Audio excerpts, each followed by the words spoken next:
अस्सलामुअलैकुम जी। Welcome back to my channel, welcome back to my new blog. कैसे हैं आप सब लोग? उम्मीद करते हैं आप सब लोग खैरियत से होंगे, अपने घरों में खुश होंगे, बहुत ही मज़े में ज़िंदगी गुजार रहे होंगे। आज मैं आप लोगों के साथ विदाउट बटर बहुत मज़ेदार से टी केक की रेसिपी लेके आई हूँ। विंटर स्पेशल टी केक, जो कि आप लोग चाय के साथ शाम को एंजॉय कर सकते हैं। और ये टी केक मैं आप लोगों को 2 बनाना सिखाऊंगी। अगर आप लोगों ने 1 बनाना है तो आप इस क्वांटिटी को हाफ कर सकते हैं अकॉर्डिंग टू योर चॉइस। बहुत ही मज़ेदार सी केक बनेगा, सॉफ्ट एंड जूसी। आप इसको स्टोर कर सकते हैं 1 वीक के लिए। एंड आपने इसको जो है 1 वीक से बाद नहीं कंज्यूम करना है, क्योंकि हम प्रिजर्वेटिव के बगैर बनाए तो इसमें फंगस लग जाएगा। चले मैं आप लोग को इंग्रेडिएंट्स बताती हूँ, लेकिन उससे पहले अगर आप लोगों ने मेरा चैनल सब्सक्राइब नहीं किया तो चैनल को सब्सक्राइब कर ले, ताकि आपको मेरी हर न्यू वीडियो मज़ेदार की रेसिपीज मिल सकें सबसे पहले। तो जाके चैनल सब्सक्राइब करें, वीडियोस में बेल आइकन को लाजमी दबाया करें और लाइक लाजमी किया करें, कमेंट किया करें, अपनी कीमती राय से आगाह किया करें। यहाँ पे 4 अंडे लिए मैंने, ठीक है। 2 कप मैदा, 1 कप चीनी और 1 कप घी है। बेकिंग पाउडर 1 चम्मच और आधा चम्मच बेकिंग सोडा है। और आधा कप जो है मैंने यहाँ पे गर्म पानी लिया है और वनीला एसेंस है। तो ये सिंपल से इंग्रेडिएंट्स हैं जो कि हम इसमें शामिल करेंगे, लेकिन हमारा केक बहुत मज़ेदार सा सॉफ्ट सा बन जाएगा। तो चले केक की जो है बेकिंग स्टार्ट करते हैं, मिक्सिंग स्टार्ट करते हैं।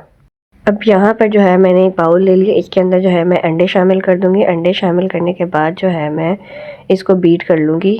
आपने जो है बीटर चलाना है इसके अंदर, और आपने इसको इतना बीट करना है कि ये क्रीमी सा टेक्सचर जो है अंडों का बन जाए। अंडों की आपने ना ओवर मिक्सिंग करनी है, ना आपने कम मिक्स करना है। तो सर्दियाँ आप लोगों को पता है आ गई हैं, नवंबर स्टार्ट है। और आप लोग मुझे बताइएगा कि आप लोगों का फेवरेट सीज़न कौन सा है, विंटर है या समर है, कमेंट बॉक्स में लाजमी बताइएगा। तो अंडे जो है यहाँ पर बीट हो गए हैं। तो सर्दियों में जो है शाम की चाय के साथ दिल करता है कि कुछ हो, तो इसलिए मैंने ये केक की रेसिपी शेयर की। तो अब अंडे देखे आपने कैसे क्रीमी हो गए हैं, डबल हो गए थे। तो देन मैंने इसमें आहिस्ता आहिस्ता करके चीनी शामिल की। चीनी शामिल करके मैंने फिर इतना वेट किया कि देखें इसका कलर वाइट हो गया। अभी आपको वीडियो में नहीं समझ आ रहा होगा, लेकिन इसका कलर वाइट हो जाएगा। एंड देन आपने जो है घी देखें मैंने गर्म कर लिया था और उसके बाद ये ठंडा हुआ है। तो आपने इस तरह घी शामिल करना है, इससे केक का टेक्सचर नरम आएगा। पहले आपने इसको गर्म करना है, देन इसको ठंडा करना है। घी डाल के आपने फिर इसको अच्छी तरह से मिक्स कर लेना है। तो यहाँ पे मैंने ऑरेंज फूड कलर शामिल किया है। मेरे पास येलो फूड कलर नहीं था इस टाइम, तो आप लोग पास येलो फूड कलर हो तो आप वो शामिल कीजिएगा, ज़्यादा बेहतर है। तो आप लोगों ने जो है अच्छी तरह से इसको बीट करना है अब। और जो है तकरीबन इस सारे प्रोसेस को 3 से 4 मिनट लगे हैं और ये अच्छी तरह से बीट हो गया हमारा बैटर। अब इसमें हम वनीला एसेंस शामिल कर देंगे। यहाँ पे मैंने 1/4 टीस्पून वनीला एसेंस शामिल कर दिया है। और मैदा और बेकिंग पाउडर, बेकिंग सोडा को आपने हमेशा छान के इस्तेमाल करना है, ताकि जो है जो हमारे पास इसमें लम्स हैं, देखिए एंड पे जो गंदा है ये हमारे केक पे आए, केक को ख़राब ना करे। तो केक को आपने बहुत ही हल्के हाथों से मैदा डाल के मिक्स करना है, ठीक है, कट एंड फोल्ड मेथड से। शाम की चाय के साथ आप इन केक्स को एंजॉय करें, बहुत ही मज़ा आएगा, सॉफ्ट से, बच्चों को बहुत ज़्यादा पसंद आएंगे। तो पानी जो है वो आपने इसमें गर्म करके शामिल करना है, नीम गर्म इतना शामिल करना है कि जितनी आपको कंसिस्टेंसी चाहिए। तो ये देखिए कंसिस्टेंसी केक की परफेक्ट रेडी हो गई है। आपने बहुत ज़्यादा पतला नहीं करना है, बैटर नॉर्मल सा रखना है। आप इसको विदाउट अवन भी बना सकते हैं। अगर आप लोग विदाउट अवन बना रहे हैं तो आप लोगों ने पतीले को बहुत अच्छी तरह से प्रीहीट कर लेना और इसके अंदर 45 मिनट्स के लिए मीडियम टू लो फ्लेम पर केक को रख देना है। तो यहाँ पर देखें बैटर मैंने इक्वली, एक मेरे पास छोटा मोल्ड है, एक बड़ा है, तो मैंने बैटर जो है इनमें डाल दिया है। और अब अपने केक को मैं बेक करने के लिए रखूँगी।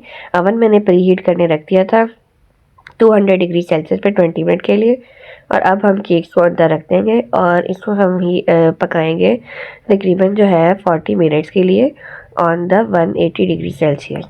इससे ज़्यादा नहीं रखना आपने। तो आपने पतीले में भी पकाना है तो आपको ज़्यादा टाइम लगेगा, क्योंकि पतीले में टाइम ज़्यादा लगता है, 50 से 60 मिनट्स भी लग सकते हैं केक को बेक होने के लिए। तो ये देखें केक हमारे रेडी है, इसको हम ठंडा होने के लिए रख देंगे थोड़ी देर।